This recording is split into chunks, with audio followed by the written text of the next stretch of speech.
welcome everybody to this, I believe, very interesting camp about the Nimzo-Indian.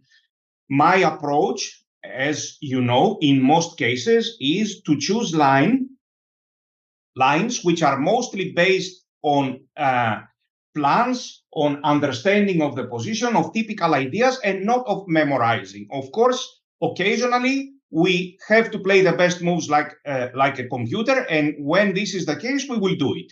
But besides that, we try to play more free chess based on our knowledge, the knowledge that we will require during the sessions. So here we go. After the moves d4, knight f6, c4, e6, and knight c3.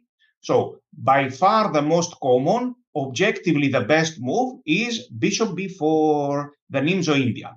White has several continuations here. The most basic ones are e3 and queen c2, in my opinion, these two continuations, but there are also other interesting lines. We will cover pretty much everything.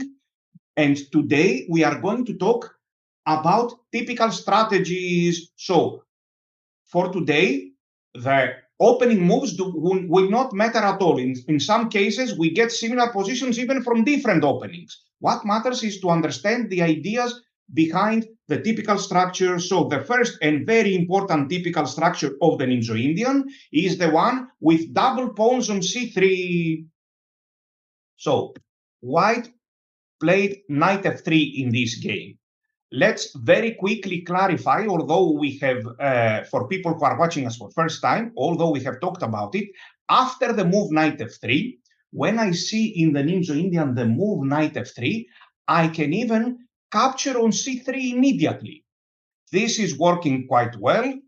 For example, taking, and now, of course, we will not undouble the pawns that we have just doubled. We will play setups with d6 and later either e5 or c5 or both moves, c5, knight c6, and e5.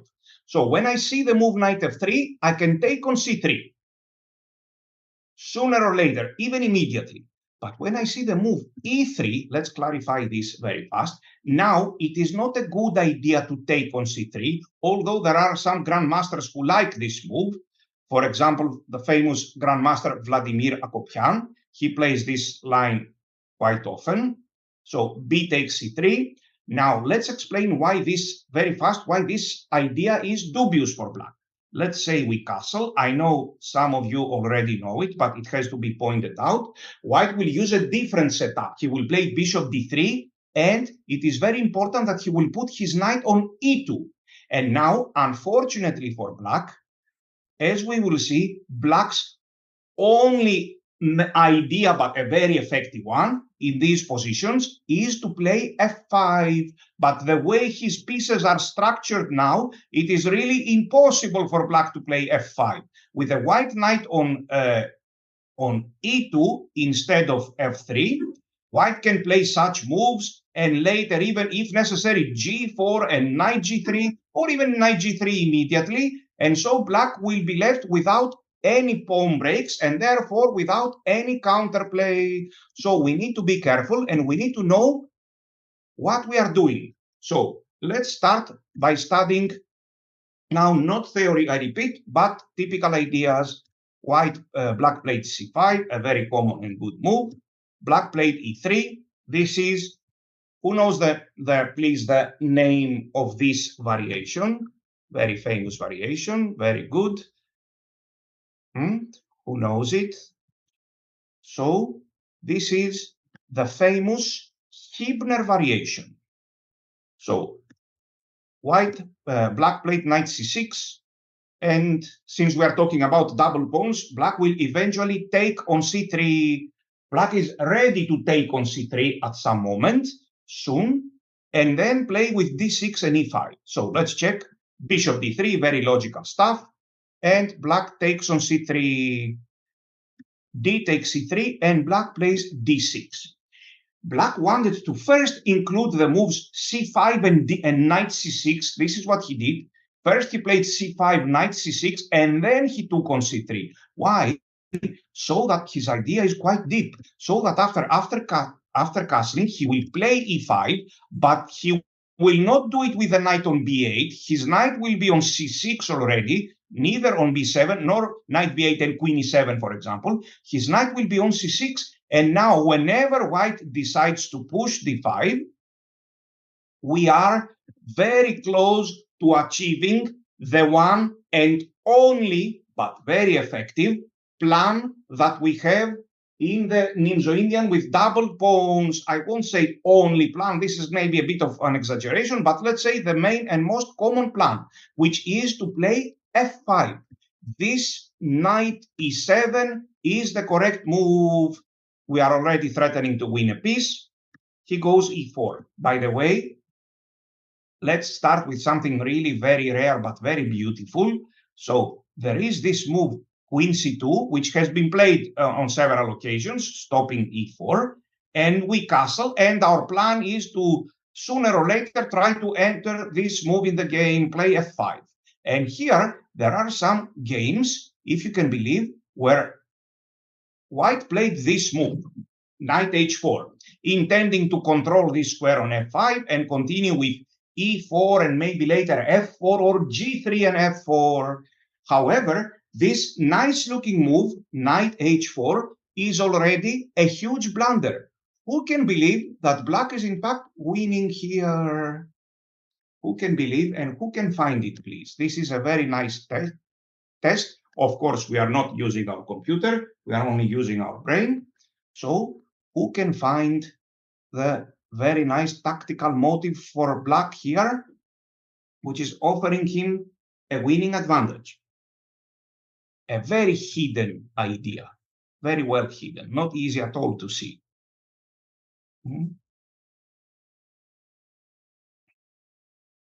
So I will give the answer. The idea is e4. After this amazing move, black is winning by force. White needs to take this pawn. He cannot go here, of course, because of g5. And now look what happens. White has to take this pawn. Temporarily, he is one pawn up. And then we capture this bishop. He takes it. And black to play and win. Remember, we are one pawn down. So who can see? Very good. We will play the move g5. And all of a sudden, white is losing a piece. This knight cannot go anywhere because if he plays here, by a magical way, his queen is trapped. So this is a very nice and common tactical idea. Let's go back and again check black's idea. He is intending to take on c3, but first he enters c5 and knight c6, so that after a d6 and e5 idea, and white goes d5, we want to go to e7 and then be ready to play f5. Let's continue to check how this game was played. So d6, castles, e5, and white played this move, knight d2.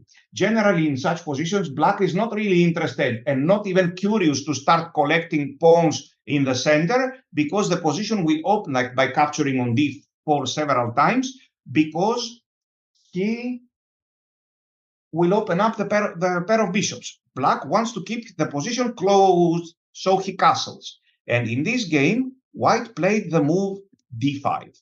There are several other moves, but generally black's position is considered to be very good. For example, this move, knight e4. But then black has this wonderful idea, already very, very well known for several years. We want to exchange pieces, and if he takes here, then this e4 move is winning. Very good. Let's go now to check a very basic game, very important game in the strategy with double pawns on c3. So he castles e4 and d5. Here we need to make a very, very necessary stop. The question is, I put the knight on e7. Should we go to a5 or not? Let's clarify it, please, because I see many players making this mistake. So playing knight a5 is always a mistake in the Nimzo-Indian against the double pawns, is always a mistake, except for two occasions. When it is theory, and this is the case only in one line, only in one line the knight goes to a5 by theory. So when it is theory, and when it is like very easy to see that the move knight a5 will collect the pawn c4 very fast. For example, in, let's say, such a situation. Here and e4, let's say we are here. So I don't know, he plays a move like this, whatever. So we collect the queen. Let's say I play some random moves. We exchange the queen, and soon we will play this move, of course, and try to win the pawn. Yes, only in these cases. We will see now a very nice example where the move knight a5 was played, or rather misplayed, and white won very easily. So after d5, this move now is a big mistake. It cannot clearly win the pawn, and it's not some part of theory. White will play e4, and now let's see what happens. Let's suppose we play h6. This is a more or less useful move, because if we castle here, this can be annoying. Additionally, we will add some extra problems to ourselves. So let's suppose we play h6, and now look what happens. He goes knight d2. It is by now very clear that, let's suppose I play a random move like this one, it is very clear that we are never going to win this pawn on c4. We can threaten it at most 2 times. And so white can protect it 2 times, which means it's not enough that you threaten a pawn. At some moment, you need to win the pawn. Otherwise, his bishop on d3 and his knight on d2 are a lot more relevant, because they also take part in the center and in the battle that will soon break out on the other side, while our bishop on a6 and knight or a5 are clearly misplaced. So this is not the way to play. Forget about the move knight a5, unless it is theory, which is extremely rare, or the situation is such that we can visibly, easily win the pawn on c4. Very good. Let's see how they played. Knight d2, castles, and white played d5, knight e7. Now, our plan is very clear to go for f5. White played f3. Let's suppose that white goes e4, which does make sense. Our plan is not really to play this good-looking move, but it's not really an efficient move, because our knight is stepping away from this f5 square. This move makes it a lot more difficult to play f5. So what is the correct plan? To play here an f5? Not really. This move h6 is going to be necessary anyway. So in most cases, we want to play h6 and knight h7, and then continue with f5. For example, white plays a move like this one. We go knight h7. Soon we want to play f5. And by the way, white goes f4. Now, there is one move which is absolutely forced for black. What should black play here, please? What do you think? Let's see. Very good, very good. You can all find the move, I'm happy. Taking on f4 is absolutely forced, even if he could take with his bishop. It doesn't matter. If we play any other move, look, white will play f5, and now black is strategically lost. Black can even resign here, because what will follow is a King's Indian kind of attack. Look, with h4 and my favorite move, which is rook b2 and rook lift, and bring it here and play g5. And look, we have nowhere to break from. We can play such moves, but this will only speed up the end. We are opening files and diagonals against our own king. So this was a fatal mistake. We allowed the move f5, and we are losing. After knight h7 and f4, we need to take this pawn. It's absolutely forced. And then we change our plan. now f5 is not really out. Okay, even this might be interesting, but a much more clear plan is this, and put the knight on e5, and maybe later we will go for f5, much later. Yes, there is one very nice question. If such a position would be much worse in case if White didn't have his dark square bishop, it would still be strategically winning for White due to the absence of counterplay for Black, but it would take a lot more time. After a bishop takes a 4 move, the reaction is again the same, knight g6. So let's see now, please, knight h7. Let's suppose that here after h6 that White plays queen c2. We go knight h7, and he plays such a move here. And now we go f5. Now we can clearly see that playing this move now, or even earlier with a knight, with the other knight still on f6, it is good looking but not efficient. So f5 is the move, and now the threats are reversed. In positions with double pawns on c3 and c4, a very, very, very typical strategy is to play f5.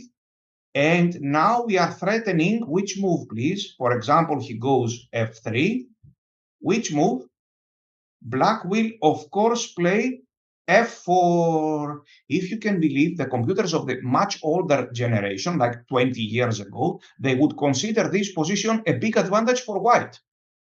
And yet this position is completely lost. It's resignable. So what will follow here is a king side kind of attack, but this time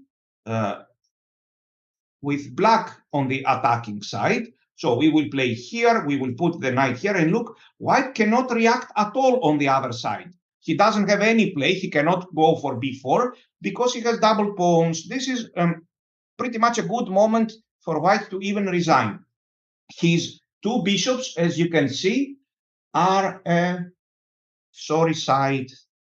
So while Black has two powerful knights and one bishop on c8, which is very active, so it is very strange. Here, one part of the battle is about who will pass his pawn either to f5 with White, and then White is winning, or to f4 with Black, and then Black is winning. None of these things is going to happen, because after this and f5, White will be wise enough to take it. Then we will take with the bishop, and he will play, for example, a move like knight e4.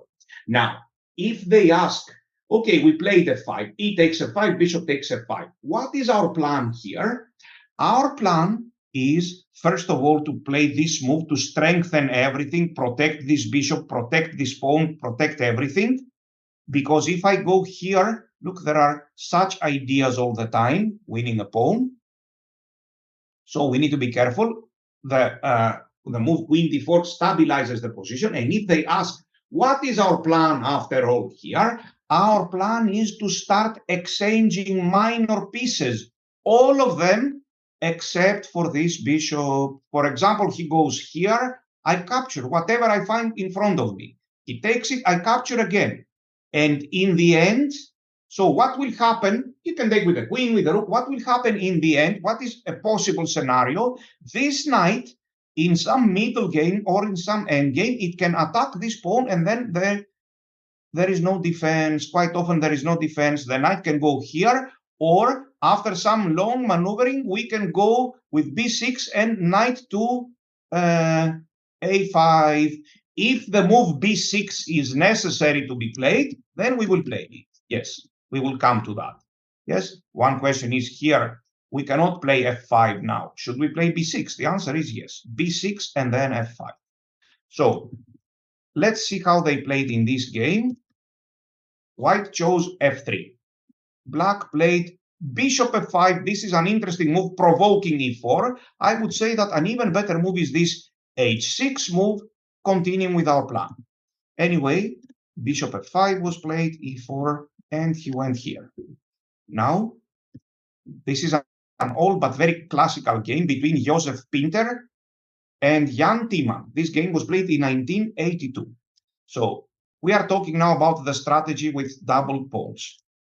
After nice calculation, black played f5 and white took it. Even here, for example, after this move, this is a threat. Now, even this move is quite tempting, but this is a threat. White has passed this pawn to g4. Previously, it was here, even worse for white. But even here, black will block this pawn with g5, and he will soon play such moves like h5. The knight will come here, and then some sacrifices on g4, on f3 are in the air, and they are going to happen. So that's why white took it. And once again, if we ask what is black's plan here, to exchange all the minor pieces, if possible. It won't be so easy. We cannot demand to win easy. Yes, white didn't commit any crime or anything to be losing fast. But our plan, our dream, is to exchange all the minor pieces except for this bishop on c1 and start attacking his pawns. So here, look, h6. This move is very necessary. That's why previously in all the examples I was playing h6 and knight h7. We cannot avoid this h6 move anyway because he has ideas like this and then go to e6. That's why this is necessary. And this move was played. Queen d7, stabilizing the position, and he plays some move up and down, rook f7. One move that black will definitely play sooner or later is this move. First of all, because we want to exchange minor pieces, and secondly, because the knight is doing nothing on h5 anymore. So here he played knight f6, and here this game was surprisingly passive by the strong Hungarian grandmaster Josef Pinter. And he lost the game literally without a fight. a4 was played, and now this is losing immediately. He took here, and black played this very nice move, a5, and then knight c8, knight b6 is coming, and he won the game. Let us now check more games in this very important strategy. So here we go. This is just a Bleach game, but a very educated one. 10 minutes game, which I played myself several years ago. Bishop g5, for the moment, we are not in the strategy session.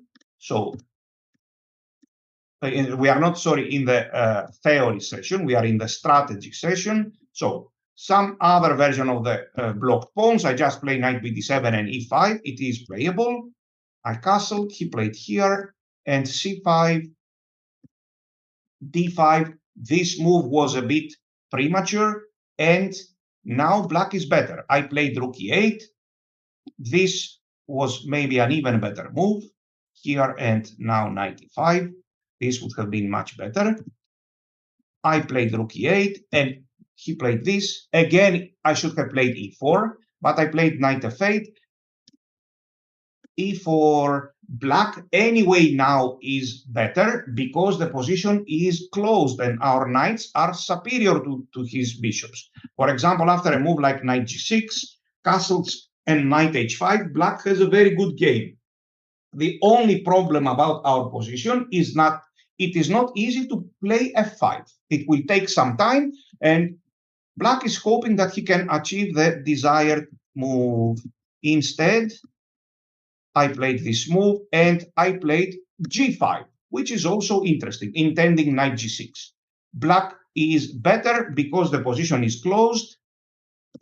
For example, h3 was played, knight g6, and we have active piece play. I played king h7. I'm preparing an attack. Black doesn't really know what to do. He is preparing, white doesn't know what to do. He is preparing some a4 moves. I played here. So he did play a4, but this is really usually not a problem. I played queen f8, and now he plays a5, and I happily take it, even if it is a gambit or not a gambit. I happily take it. Theoretically, we could even play this move. Just a second. We could even play this move. And if he goes a4, we can play a5, let's say this move, which is more accurate. And so if he goes a4, we can ignore it, or we can play a5 now. this rook is passive defending this pawn, but we should add that this pawn is also weak. So our bishop is targeting this pawn. And additionally, our rook is passive on b8, but the same can be said about the white rooks. They are there, but they are unable to win the b6 pawn. And so we continue our attack. Rook g8, knight f4, such kind of moves.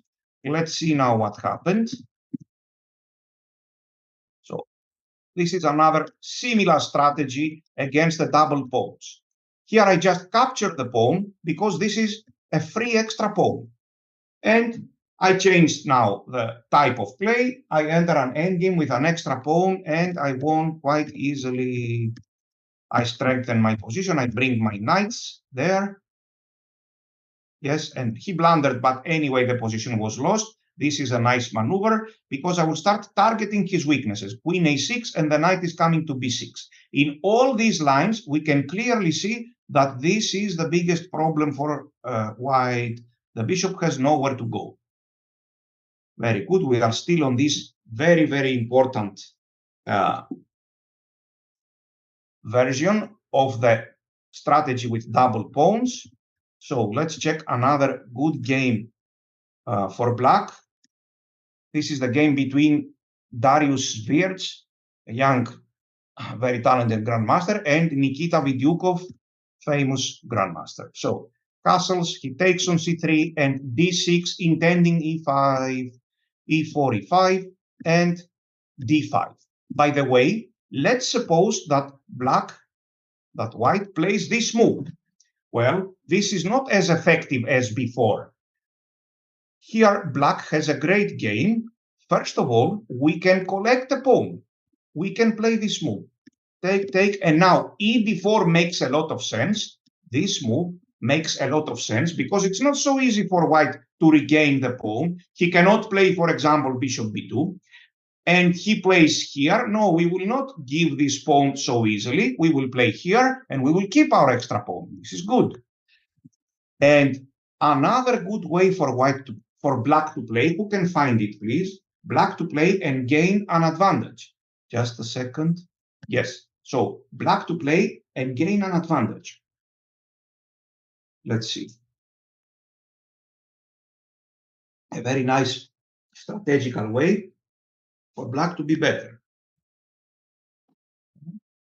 If we play bishop g4, white will close the position with d5. Yes, if we try this move, he will play here. And now I cannot even go here. He will capture the other knight. And I don't want to go here, right? So who will suggest, please, the right idea?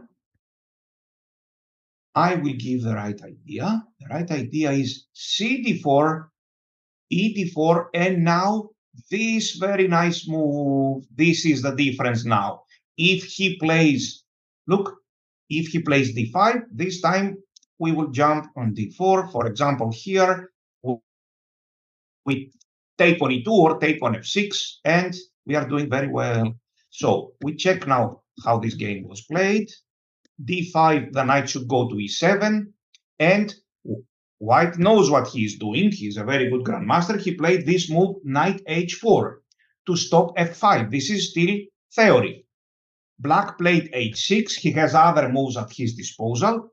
h6. Sometimes we even want to play g5 here, and if he goes to f5, we take it. And white played f4. Now, by the way, this is very similar to the famous game Spassky-Fischer, where Fischer played this move, which at that time was something really unique. And he played this move in a very similar position. This move, which is the best. And now black has a very nice advantage, Rook b8. And both players are bringing their pieces here on the queen side, where the main play is taking place. And finally, after some combinations, let's see what happened. They reached this endgame. Now, this is an important question. Is this endgame winning or not? White has some, if it is winning for black, white has some weaknesses. His e4 pawn is weak, but this is comparatively easy to protect. His c4 is pawn is very weak. So one plan theoretically is to put the bishop here and put our knight to f5. You see, this is when we go our knight to a5. The question is, can this random knight on h5 reach the square, the desired square a5? Is there such a rook? Let's check. So, who will find a route for the knight, if there is any? Here. We are talking theoretically now. Our bishop will go to a6. Can we do it? Of course, it's a very long plan, but can we do it? Let's check. Can this knight from h5 reach a5? The answer is theoretically, yes, it can. We are thinking reversed, but we don't want to go from here. Maybe he will capture it. It's not sure that we forget such squares, only in our side, in our camp. So I'm following with my mind the reversed route from here, b7, d8, f7, and I'm trying to connect it with this. So can it be connected? Not here, of course, he will capture it. So knight f8, knight g6, knight here, knight here, knight here, and knight h5. But this is 20 moves. Are we going to make it? Yes, because first we will make sure that white doesn't have any counterplay. So this plan is very slow, but it does exist, this plan. Here, yes, knight g5, he can cap. Okay. And here we go. With his pawn here, he is losing. Maybe now he can save the game. Maybe now he can save the game. Objectively, this may be a draw. Very good. And now I would like to show you another idea here. So in this endgame, sometimes it is losing, sometimes it is a draw. Generally, if the pawn is here, the problem is a lot bigger because there is not this idea with bishop b3. Now, let's check, please. So let's check this line.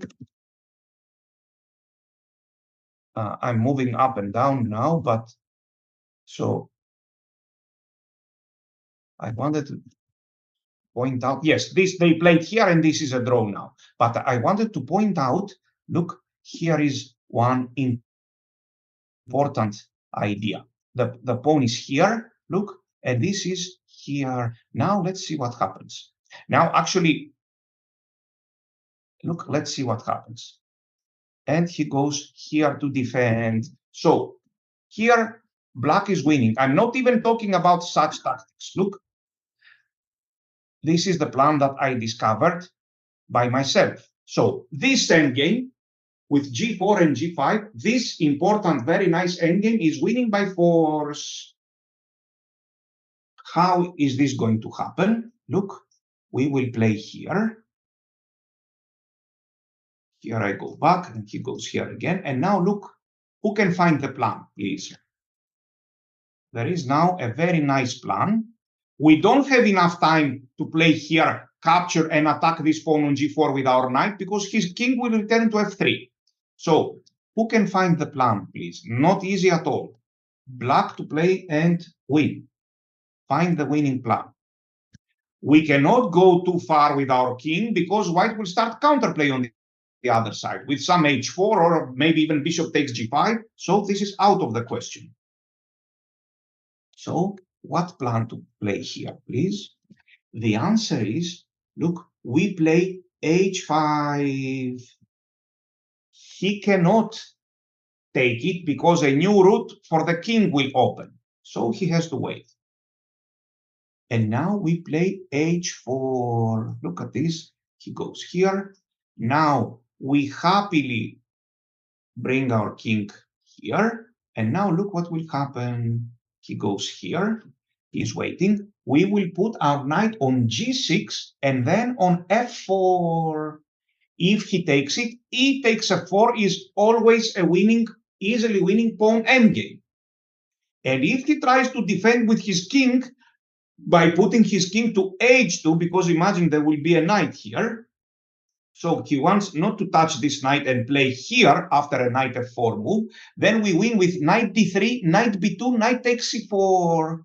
What an amazing plan. This is winning by force, and I'm proud that I have discovered it. So we play here. There is nothing he can do. He's just waiting.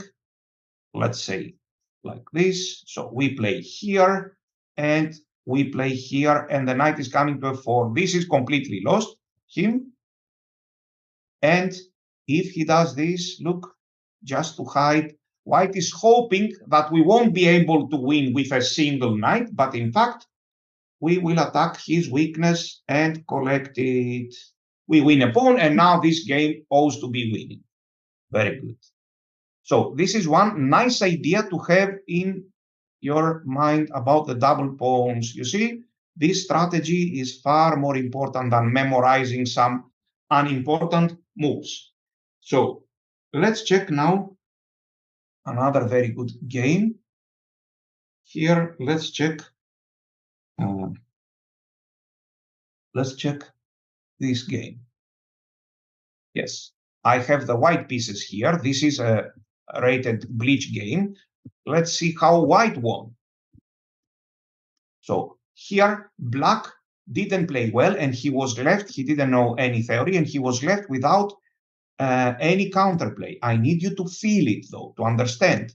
So here, and this setup with bishop d3, white is better because he is able to put his knight on e2 and not on f3. He will put it on e2, and then the f5 move will be impossible. So e5, d5, here, knight g2, here, but it's not possible for black to play f5.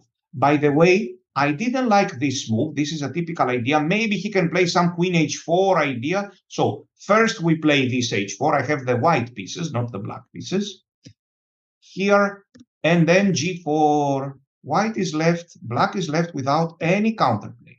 Here, look, please be careful. He was cunningly threatening this move. And then he either exchanges queens, or if I play queen d2, he will take on c4. So he did this, and I saw it. Of course, I played a4. He played here. The knight is coming to g3. We can feel now that black doesn't have any active plan. I played a5. This is maybe not the best move. And rook a2, and the rook is coming to g2. So he played this.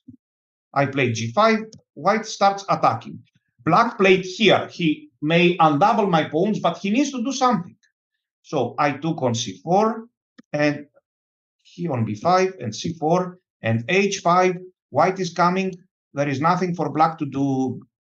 He decided to take here and play this, but now h6 is the move, of course. h6, and we open up the position, and soon he collapsed. Yes, with all these tactics, check. Actually, yes, I believe I was winning anyway. So this is what can happen to you if you don't know the plans and if you cannot play the right moves. Let us now check another game, slightly deep. Oh, not this one, slightly different. So this is the game between Evgeny Postny, a very experienced grandmaster with the white pieces, and Markidis Kostas, a very good Greek player, who in fact I outplayed the grandmaster up to some point. But in the end, white managed to win. So let's check. Black's strategy was really very good up to some point. So castles here, c5. If we are to take on c3, when will we do that, please? After we see the move. Which move? Who remembers? Of course, if he plays a3, yes. But after we see the move knight f3, am I forced to take on c3 after I see the move knight f3? No, I'm not forced, but it's a very interesting idea. So here he played b6. castles, and now he took on c3, b takes, and bishop b7. If this position is played properly by white, it is surprisingly good. Queen here. In fact, the best move for white is a really very good one. Knight e1, very deep move, freeing this pawn to play f3 and control the important e4 square. Anyway, white played this and knight e4 and bishop b2. This move, I believe, is a mistake. The correct move is again knight e1. Very, very nice move. We cannot take on c3 because after queen c2, the knight is trapped. Yes. Generally, we cannot play chess with just one knight. So this knight on e1 is the key move, protecting this g2 square from sudden attacks like this one. And then he wants to play f3. Okay, let's see how they played. This move, bishop b2, is passive and bad. And black played f5. Let's check knight d2 now. He takes it, and d6. Black is not in time to carry out this attack. So he has to play this d6 and knight d7. And here, white is trying to do something. How did black continue here, please? What do you believe black should play?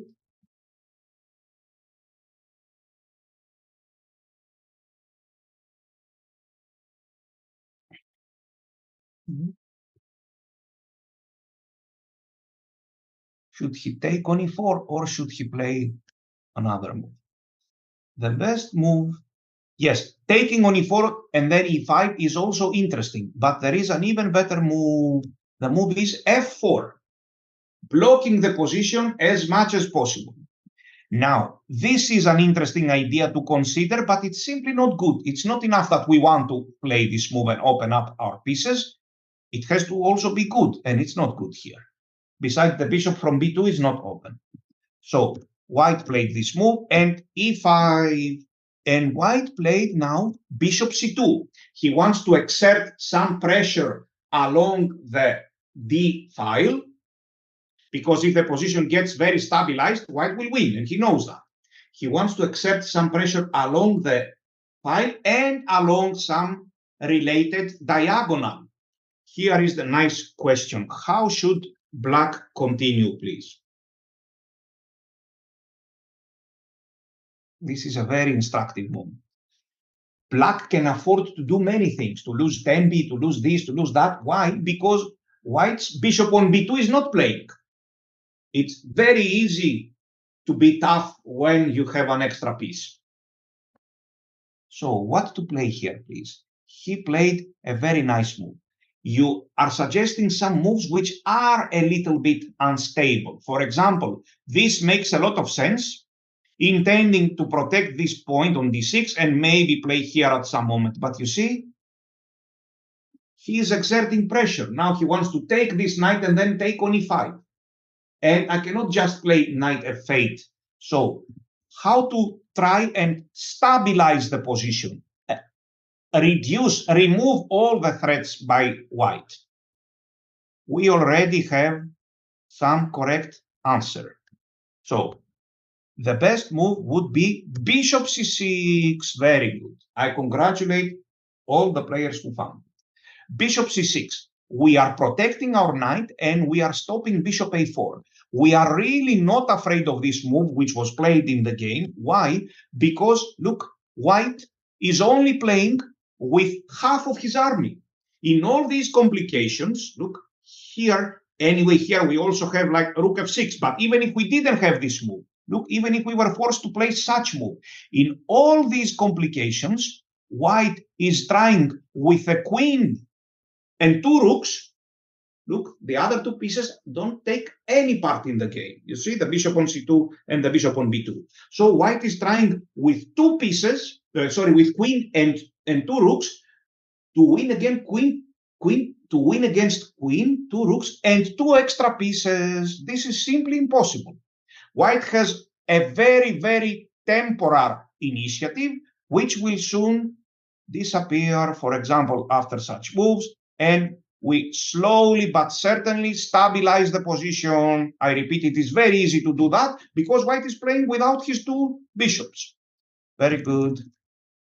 So after bishop c6, he was much better. And I like white's idea. In a lost position strategically, look what he played. He played this move.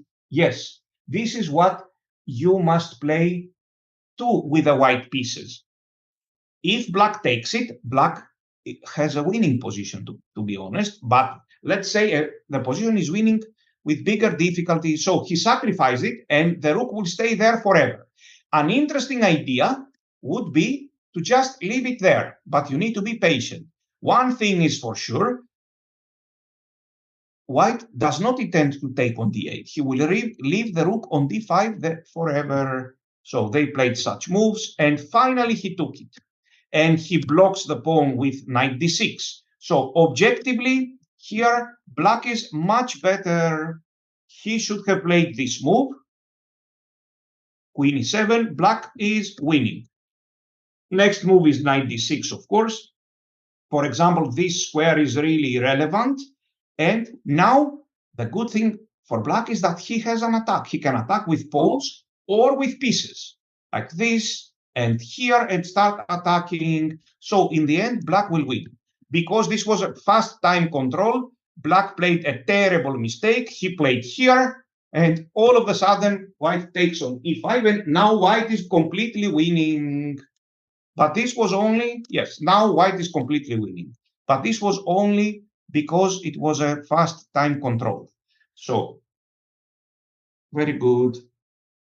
Finally, let us check this game about this strategy. Just a second. Where is it?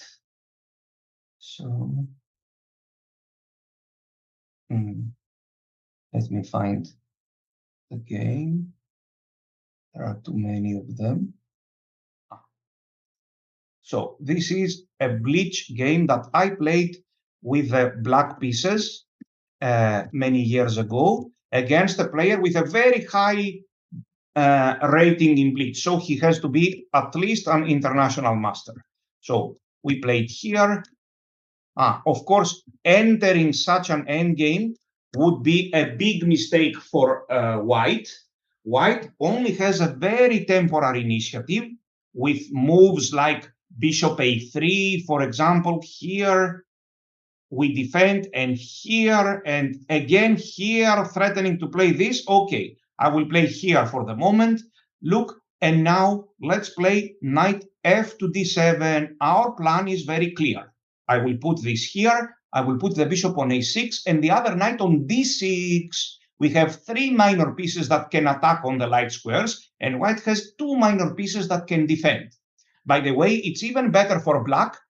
Instead of playing with three against two pieces, three attacking pieces against two defending pieces, to reduce the number of pieces. For example, after taking, we are even better. I will take with the king and then soon play knight c6, knight a5, bishop a6.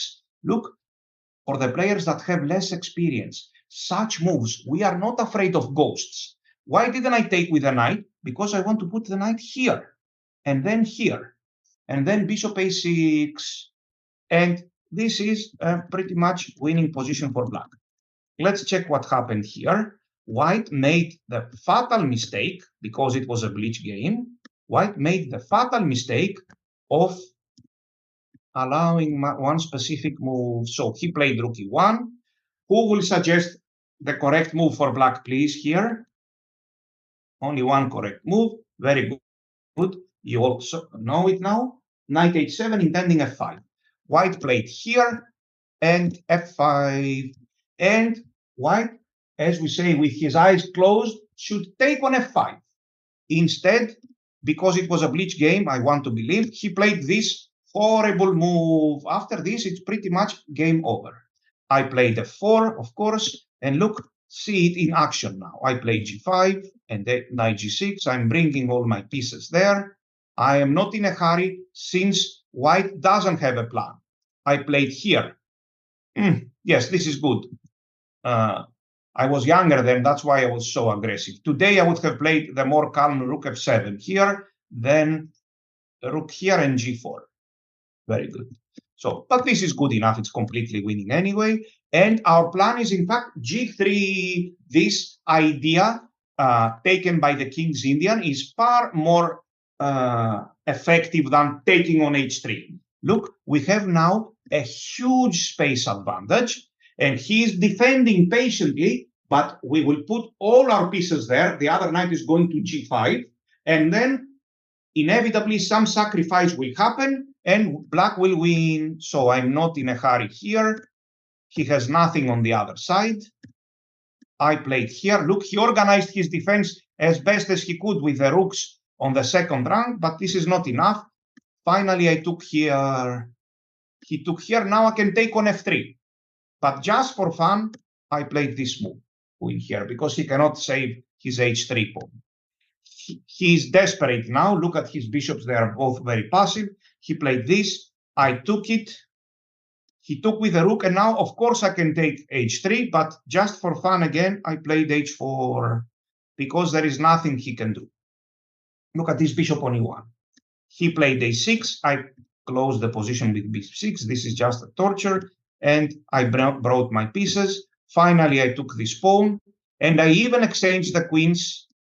And I played here. I also collect the f3 pawn. So he resigned here. That was a total catastrophe because white allowed this f5, f4. Very good. So now let us please check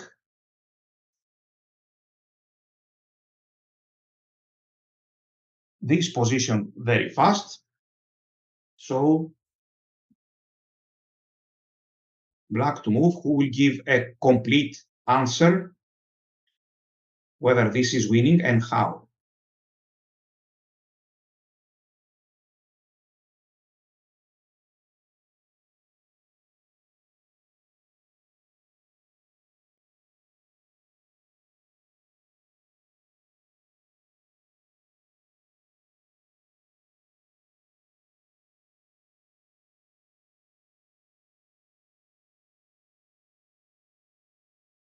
So very good. We will play g5. Putting the knight here now doesn't look so impressive. There is no white pawn on h3. So we will play here. Then we will put our bishop to a6. Oh, not our pawn, our bishop to a6. And then we will take our knight to a5. Can we do that? Let's think in a reversed manner. Usually we can. So here, here, here, here, and then h6, g8, or h8, g6. Let's see, is it related? Yes, it is. I saw g6 square. So this is coming here, here, knight h8, here, here, here. Very slow plan, but there is absolutely nothing white can do. And how is it justified strategically that there is nothing white can do? Because he's playing a piece down. That's why. If instead of this bishop on d2 we put a knight, then we don't have 20 moves up and down to 3 moves to play. With his knight, he will create some counterplay or he will defend. Very good. Let us check, for example, this little example. Let's take the black pieces. Yes, some player notified another, correctly notified another possible variation. So here it is white to move. White is worse. Our plan is to play moves like this, g5, double the rooks on the f line, knight, king h7, king g6, and start opening up, attacking on the queen side. This is our plan initially. There is nothing else to do. Can I take my knight to a5? No. Now with rooks on the board, I cannot start playing 1 million moves with a knight. It's not possible. Yes? Previously, he only had the dark square bishop. But the question is, should white play a5 or not? This is the question.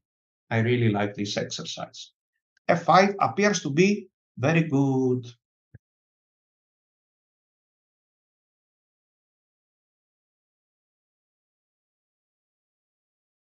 So how about this a5 move for white?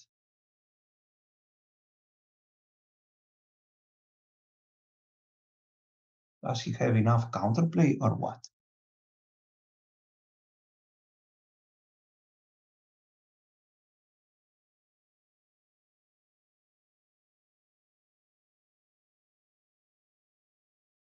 So the answer is that a5 is a big mistake. It's a big mistake because now we found a route, a very clear plan, a very nice square for our knight. We will capture this pawn, of course. He will play a move like this one. And we play knight c8. All this, and all of a sudden our knight goes here and we collect the c4 pawn and we win. All this maneuvering is quite easy. Why? Once again, because white is playing without his dark square bishop. That's why it is easy. And that's why I want to trade all the other pieces except for this bishop. Very good. So these are some important ideas for the double strategy with double pawns. I would like to add one more famous game, please. This is a game by Geller with the white pieces. And now you will see a typical mistake by black. You will see it in action. So they play here this line, and black plays knight a5. He is attacking this pawn. But this is the wrong strategy here. And he plays this. So this is a big mistake. It gives to white the chance to protect his c4 pawn forever and then attack on the other side. Look what white played. White played d5. After d5, he's closing the c file, and the pawn on c4 can only be attacked by a knight on a5 and a bishop on a6, but it can be protected by a bishop on d3 and a queen on e2, which means that now his knight on a5 is very relevant. That's why we say do not play knight a5 unless you are certain that this is theory. Black played here, but look, instead of having this random knight here, he should have it somewhere around here to protect the squares. And look, white played this wonderful move. This move is very good. Of course, Geller saw e takes f4, but this move is very good because the black knights are very far from the square of interest, which is e5. So if here bishop takes, and there is no way for this knight to come to e5, it is way too long. White is starting his attack. Here, the rook will go to f3, the queen will go to g4, he starts his attack. And of course, this is out of the question, intending one day to play here. Even this is possible, but this is good enough. Bishop g5, black can resign. So after f4, black's position is lost. Black played this move. And now, white played, of course, the move f5. We are aware of this strategy here. And he protected everything. And look at this completely passive position. He even played a4 to stop b5. And knight f1. And there he comes with g4. These king f7 elegant moves will not save black. And here white won because he has a tremendous space advantage. Remember, we have said it on several occasions. There is no game of chess when one of the opponents has such a huge, tremendous space advantage. White is always winning with such a huge advantage, space advantage. Very good. So a knight on a5 violated the principles, and the punishment came right away. Now we will see something totally different. We proceed to another very relevant and important strategy. It is the so-called light square strategy, which is very closely connected to the Nimzo-Indian, various lines of the Nimzo-Indian. So g3 was played here, and black took on c3. This is a playable and good variation. B takes c3, and he played d6. Now bishop g2 or knight f3, castles here, knight c6. We will describe very soon what is a light square strategy. White played queen d3, This is considered to be the best move. And black goes e5, threatening e4, of course. Pair came knight d2, rook e8. Actually, a better move here is rook b8.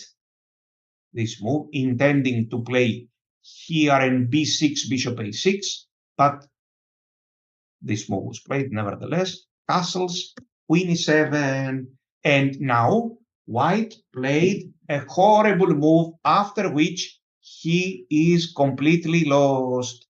He played e3. The correct move would have been e4, of course, after which white is slightly better. He played this horrible move, and of course, black played e4. Now, black will follow with a famous, very typical, notorious light square strategy. What does this mean? He will continue with the light square strategy. Black has, once again, 3 pieces that are playing on the light squares, 2 knights and a bishop. And white has only two pieces because this bishop is the big problem, and he doesn't play, he doesn't fight, he doesn't antagonize the light squares. So our plan, and this light square strategy is usually with a pawn on e4, usually with a black pawn on e4. So our plan is to put the pieces in light squares and play for an attack. White played bishop a3. This is an understandable move. He wants to do something with this bishop. And look, b6. What is happening after c5? After c5, black will continue in the style of light square strategy. How should black continue here, please? What do you think?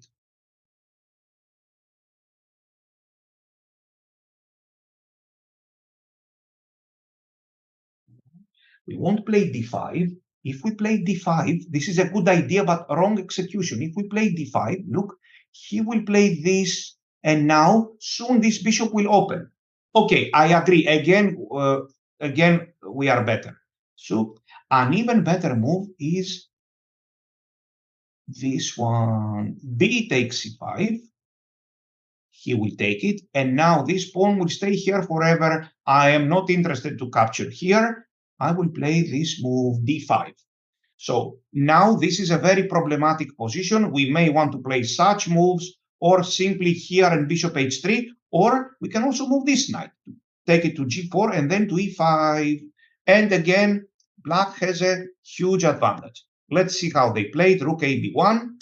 Black played queen d7, typically moving the pieces on light squares, and knight a5. And I really like this move c6. He went back, and c5. Black is blocking all of the pieces. One may say, but now your knight is out of play on a5. Well, this knight makes sure that there is no play at all for white. He played here. If, for example, he pushes d5, this stands well here. This is as good as the knight on d2.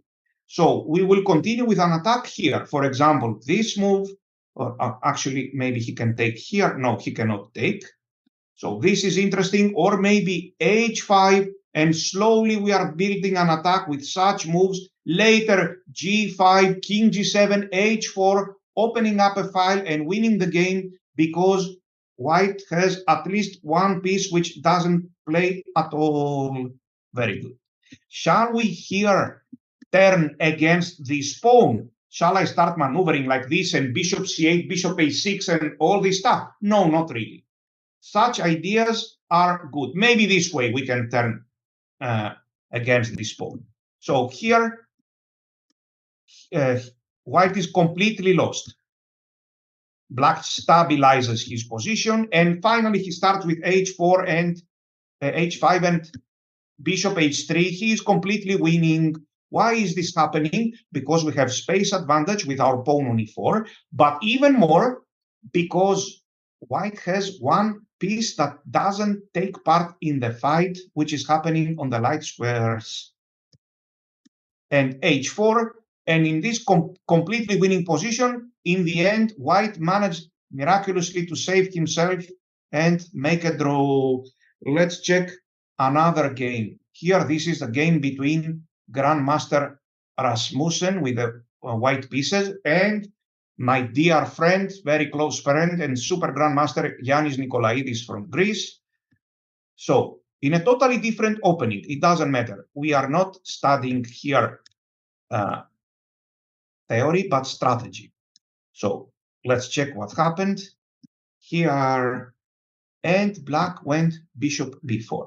So, queen c2, castles and castles. Now, here is the moment. The best thing for black to do is to start playing for a light square strategy. He should do this right away. So moves like rook e8 or I don't know what, bishop g4 are irrelevant here. Who will point out the correct plan, please? How should black continue here? Very good. Let me give you one advice. If in your game you have the possibility for a light square strategy, do it immediately. Don't waste not even half a tempo. Of course, he took on c3, queen takes, and e4. Yes, the light square strategy is working even if white doesn't have double pawns. Even if his pawn structure is very healthy, still he has a bishop that is out of the play. Now, we are overprotecting this pawn, and he played f3. Let's suppose he plays this move b3, or let's say this move a3, intending b4. We can see two types of light square strategy. One is with a piece taking on d5. Here it is. And I go here, for example, and I will take on d5 with a piece. Look, like this. Let's say here, and I protect this pawn, and I start playing on the light squares. Here, bishop h3. Let me play a few moves like here. I take it. I play h5, queen f5. I bring my pieces, and yes, we are not, please, you are missing the point. We are not commenting on concrete moves here. Just focus on the ideas, yes? So, queen f5, maybe h4, rook e6. We can clearly see that the whole game is taking place on the light squares, and white is effectively one piece down. So, let's go back once again. I repeat, we are not trying to find the best moves here. We are describing the strategy, yes? So here, d5, and for example, he goes, there is also another type of strategy, which is to take on d5 with the pawn. For example, here, and d5, yes? So, and if he takes on d5, we can even take with the pawn. Which one is better? It depends on all the characteristics of the position. For example, here, I would probably take with this knight again. But sometimes this is also possible like here. Let's suppose, yes, we are threatening rook c8. I play such moves, which are not the best, but they are playable. Look, he goes here. No, no, no. I will not allow him to exchange this bad bishop for my knight, although still black has a great game. I would rather play this move, knight c6, protecting everything. For example, here, look, I go here, or to c8, let's say to e8, and we start attacking with bishop h3 and such moves. Let me now give you another example. Let's suppose we are here. Look, this is a very nice idea. I'm not saying this is a very good move. I'm saying this is a very, very nice idea, because we will take here and our knight will soon come here to target the weak squares, which are h3 and f3. In the whole story, white is playing without this bishop. For example, here, yes, I can even take, but this is not the point. I play here, and I want to play knight g5, and all these kinds of attack. He goes here, I can play knight g4, for example, maybe g5 later, and we are much better. Let's see how this game was played. So in order, let's clarify something, please. Let's suppose that this is here. Yes, look now, he takes it, and he plays a random move like this one. So this time, taking on c3 and playing e4 is not a light square strategy. Look, when we take here and we play e4, this is not the same. Previously, white had the pawn on d4, which was blocking his diagonal. Now he can put the knight on d4, or even if he plays this, look, it's not the same as before, because now he plays b3 or b4 or whatever. Look, this bishop is very powerful here. Previously, now we are begging him to exchange this bishop for a knight. Previously, there was a white pawn on d4 and a black pawn on d5. So a move that rules out the light square strategy, because we cannot get the light square strategy by force and be much better by force no matter what. A move that rolls out this strategy quite often is this d5, d5, yes? So here, for example, theoretically, I can take it, and here we don't have to play e4. For example, moves like this one, or okay, bishop f5 here, threatening the rook, and whatever. So in the endgame, is it good? Well, the light square strategy, generally yes, even in the endgame. But this is a very general question. We can find thousands of positions that it's good in the endgame, and thousands of positions that it's not good. Yes, very good. So let's check how they played. e4 has to be played now. Otherwise, after d5, there is no light square strategy. So here and here, bishop f5, overprotecting this pawn. White played here. Now he has other weaknesses. Yes, now we are not really playing for a light square strategy. We exchanged this idea with weaknesses around his king. Very good. Let's check another game here, please. Let's check this game. The player with the white pieces has a rating of 2433, and black has a rating of 2684, close to 2700. So let's check. He takes here, knight bd7, g3, a5. White should now play, which move, please? White should play b3, this move, so that after a4, he goes b4. Instead, he played here. And after a4, black establishes some very nice control over the light squares. Is this light square strategy? No, absolutely not. Not yet. So here, this is just a playable and good position. Castles and queen c2 was played, and black played e5. So a terrible move for white to play strategically would be e3, the move that was played in the game. White already committed the mistake, and he wanted to keep control of this d4 square. He wanted of this c5 square. He wanted, of course, the e4 is not a good move, to always control this. That's why he played e3. Now, however, the plan changes. Black went here. Why didn't he play e4? Because he can play it even on the next move. So here, and finally e4. So this is once again the definition of the light square strategy. And now black should possibly try to play this move sooner or later. He can do it by playing c6 and d5, which I don't really like, because white's bishop will appear on b4, or he can do it by taking with pieces, or he can ignore it for some time. So he played here, and bishop b7, controlling everything. Now, if white plays this move, now we cannot call it light square strategy anymore, but light square strategy is not our ultimate goal. Light square strategy is the way to achieve victory. Yes. So here he stopped this strategy, but he weakened other squares. We can come here, play bishop a6. This knight here is terrible. So this is not light square strategy, but it is still a big advantage. And finally, he played d5 and knight g2. Look, let's suppose he takes here. We will take with the knight. He plays here, knight d to f6, and he plays here.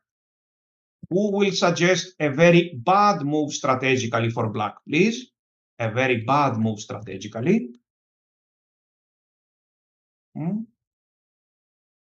A very bad move strategically is to take on c3. Yes. So far we are talking about light square strategy. So a good move would have been this one, for example, or bishop a6 here and to go to d3. Maybe we can even consider such moves here, or let's say this. But now, unfortunately, I have to take with this rook, and here I ignore him. I play such moves and c6. Look, I stabilize the position, and we are ready to start playing on the light squares. Nobody is paying attention to this bad bishop here. We play the game around this bishop, and we will win. Is this game relevant to our play, to our opening repertory? Yes, it is. You will see in the coming days. Let us now check this game between the two Greek top female players, Avramidou and Zoulakidou. They have played several times with each other. The score is about even. So let's see how they played. Here, castles and rook e8 and some defensive moves here and there. Bishop b7. Let's see. e5, e3. This e3 is dubious again. Black played bishop e4. Is this move good? No, it's not good yet. Yes, bishop e4 is much better. They played here. Some moves like h6. Black has a stable advantage. And now we take here. And which move, please? Which move to play? Very necessary. We play. Oh, she played c5 first. Yes, okay. She played. This is also acceptable. Queen c2 or any other move. And finally, e4. Look at this bishop. It's totally dead. Even if he takes here, so what? This weakness on b6 is protected forever by a knight. You can threaten it 100 times, but you cannot take it. Yes. So here, by the way, the move that would stop the light square strategy is this, but here you are losing in a different way. Or e4. Yes, with e4, you stop the light square strategy, but you are losing a couple of pawns here. Yes. So we got to this position and e4. Here, queen e6, a very scientific move. We are provoking d5 and we are targeting the light squares around here. Let's see here, and rook e7. This is an interesting move, but remember, we want to attack his weak squares. I won't play this good-looking yet less effective move because I don't want to target these squares. I want to target these squares. So the move will be this one, and if h4, g5 probably. Yes, like for example, such a move, look, not knight g6, but here. I want to go here, and if he goes here, we can consider this move or putting the knights in the center. Now you see here and here, white, as a result of his bad strategy, can never play f3, and this knight on g4 is established there. Now this is coming. At a good moment, black will play g5. This is always welcomed. Thank you very much. I go here. Look at this bishop. We can start jumping up and down. So this is the so-called light square strategy. Very good. Now, let us pay attention to some other game and some other strategy. So here we are. Another very typical strategy in the Nimzo Indian, which is going to be useful for us, is the strategy with knight e4 for black or bishop e4. So for the moment, we don't care if this is another opening or not. So this typical strategy will appear here. Generally speaking, if in such positions which are very relevant to the Nimzo Indian, if white plays with e3 and then such moves, then we will play knight e4 and f5. If white plays g3, then we will play with bishop e4. We will see in a lot more details these plans when we go to some a little bit more specific theory, which is still nevertheless based on plans. So I see e3, knight e4 is the move, and then he even played this a5, which is good. And what is the plan? The plan is to develop and then play f5, rook f6. This is the idea, not f5 and knight f6. Here, not this move, please. This move is not effective, but rook f6. Then next move can be this one or this one. By the way, if he goes d5, we go e5, maybe even rook h6 immediately. But this is also good enough in this particular position because next move is this, and soon our blocked bishop from b7 will go back to c8. Here, black is again better. White mishandled the opening. So the ideas with with knight e4, after this move c5, there is one move which should immediately be played without any thought. The move is bishop d5. And now we are doing very well. Black played this c6, white played c6, but it is really pointless because the queen side is now blocked and we want to attack here. And what is white's problem? This one. He played knight e1, then look, when I see knight e1, now the g2 pawn is protected, but the h2 pawn has been abandoned. So it makes sense to play rook h6 and not rook g6. g3 was played, and black is much better. He played knight g5. Let me show you an amazing idea that was winning here and which is very typical for these positions. Look, knight d2, offering the knight just like that. He takes it, and black to play and shock white, please. We already sacrificed the piece on an empty square, and the move now is this queen h4, forcing checkmate. This is a completely forced checkmate. Here, checkmate. Very good.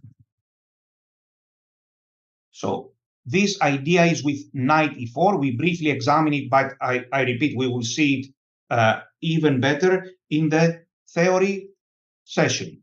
Let us let us see another game. For example, this game between Walter Braun, famous grandmaster of the past, and Ulf Andersson, coming again from another variation, which is once again very similar to the Nimzo Indian. So if white goes e3, we will play knight e4 sooner or later. If white goes g3, we will play bishop e4 sooner or later. Here. Why? Let's describe something, please. For example, here and here and castles. Why is knight e4 not effective this time? Because when white plays with g3, bishop g2, then he has a very powerful defense. Nobody can attack now white's castle king. So it doesn't make any sense to even try. However, what is the drawback when you play g3, bishop g2? Because we have opposed our bishop here, white's bishop is buried on g2. This position is as if white doesn't have the pair of bishops. So black is doing just great. We will control the whole board. For example, here, threatening a4. And according to what we have said, which move here, please, for black, among other moves, in this very typical position? Which move? We will play this move, bishop e4. This is the move. And then we will strike with c6, and for example, here, we will strike with c6 and b5. This is a nice way, or c6 and d5 at a good moment, or maybe sometimes even with c5 or b5. And quite often, if you remember, we will strike with this move, intending b5. For example, here, black is already better. We are threatening these pawns, and we are threatening also knight d5. So this is, again, some kind of light square control. I cannot really call it light square strategy, but we can see his minor piece here is not active at all. So lines with knight e4 and lines with bishop e4. Let's see how they played in this game. So d6, knight b d7, e3, and since he saw e3, he goes knight e4, and he goes f5, and rook f6, c5, bishop d5 automatically, c6, knight f8, and